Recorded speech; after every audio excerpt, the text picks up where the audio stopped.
Hello दोस्तों, welcome back to our channel बचत का गणित टैक्स एंड इन्वेस्टमेंट। मैं आपका दोस्त एडवोकेट विकास अग्रवाल।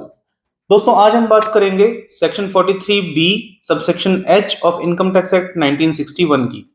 ये सेक्शन रिलेटेड है कंपनीज के द्वारा एमएसएमई रजिस्टर्ड यूनिट्स को गुड्स या सर्विसेज के अगेंस्ट दी जाने वाली पेमेंट से। तो दोस्तों, सेक्शन 43 बी सबसेक्शन एच में गवर्नमेंट ने ये प्रोविजन किया है कि अगर आपने एमएसएमई रजिस्टर्ड यूनिट से कोई गुड्स या सर्विसेज परचेज की हैं तो आपको इनकम टैक्स रिटर्न फाइल करते टाइम उसकी डिडक्शन तभी मिलेगी जब आपने उसकी गुड्स या सर्विसेज की पेमेंट एक प्रिस्क्राइब्ड टाइम लिमिट के अंदर की है। तो आइए जानते हैं कि प्रिस्क्राइब्ड टाइम लिमिट क्या है। अगर एमएसएमई रजिस्टर्ड एस्टेब्लिशमेंट और गुड्स या सर्विसेज परचेज करने वाली कंपनी के बीच में पेमेंट टर्म्स को लेकर कोई एग्रीमेंट नहीं किया गया है तो ये टाइम लिमिट 15 डेज है।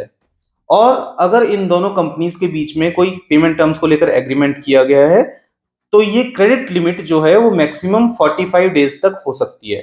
ध्यान रखिएगा दोस्तों, किसी भी हालत में ये क्रेडिट लिमिट 45 डेज से एक्सीड नहीं करेगी। ये टाइम लिमिट गवर्नमेंट ने एमएसएमई एस्टेब्लिशमेंट्स में आने वाली वर्किंग कैपिटल के क्रंच को देखते हुए रखी गई है। तो गाइज, अगर आप एमएसएमईज को प्रिस्क्राइब टाइम लिमिट में पेमेंट नहीं करते हैं तो आपको उस पर्टिकुलर एक्सपेंस की डिडक्शन उस साल में नहीं मिलेगी। आपको उस एक्सपेंस की डिडक्शन उस साल में मिलेगी जिस साल में आप एक्चुअली ये पेमेंट करेंगे। इसमें ध्यान रखने वाली खास बात ये भी है दोस्तों कि ये सेक्शन 43 बी सबसेक्शन एच की रिस्ट्रिक्शन केवल मैन्युफैक्चरर्स और सर्विस प्रोवाइडर्स के ऊपर ही एप्लीकेबल है। ये होलसेल या रिटेल ट्रेडर्स को की जाने वाली पेमेंट के ऊपर एप्लीकेबल नहीं है। मान लीजिए किसी कंपनी ने किसी होलसेलर या रिटेलर से कुछ सामान खरीदा तो उसको दी जाने वाली पेमेंट के ऊपर ये 45 डेज की रिस्ट्रिक्शन लागू नहीं होती। तो दोस्तों, अगली वीडियो में आपको बताएंगे एमएसएमई फॉर्म 1 की कंप्लायंस के बारे में।